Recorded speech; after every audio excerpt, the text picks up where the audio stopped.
Hello everyone, আসসালামু আলাইকুম। আজকে আমি ঢাকার এমন একটা জায়গায় যাচ্ছি যেখানে গেলে মনে হবে যেন বাংলাদেশ না, ভুল করে কোনো এক ইউরোপ কান্ট্রি শহরে চলে আসছি। তো ইউরোপ কান্ট্রিতে যাওয়ার জন্য আমি একটা রিক্সা নিয়ে রওনা দিলাম। রিক্সায় যেতে যেতে চারপাশের অনেক সুন্দর সুন্দর জিনিস চোখে পড়লো। অনেক উঁচু উঁচু বিল্ডিং, সুন্দর রাস্তা আর একদম আলাদা একটা পরিবেশ। সত্যি বলতে কি, ঢাকার এই জায়গাটা অনেকটাই অন্যরকম লাগে। যত সামনে যাচ্ছি তত বড় বড় বিল্ডিং আর সুন্দর জায়গা দেখতে পাচ্ছি। অবশেষে আমি আমার গন্তব্যে পৌঁছে গেলাম, গুলশান 2। এখন আমি আছি রংপুর গলিতে। এই জায়গাটা কিন্তু অনেকের কাছে রংপুর গলি নামে পরিচিত। আপনারা দেখতে পাচ্ছেন চারপাশে বড় বড় বিল্ডিং আর ব্যস্ত রাস্তা। ঢাকার এই জায়গাটা সত্যিই খুব সুন্দর আর আধুনিক লাগে। সব সময় এখানে মানুষের ভিড় আর গাড়ি ঘোড়া চলাচল থাকে।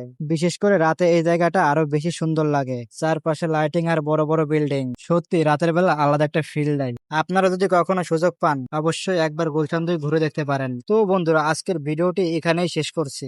ভিডিওটি যদি ভালো লাগে অবশ্যই লাইক, কমেন্ট, শেয়ার করতে ভুলবেন না।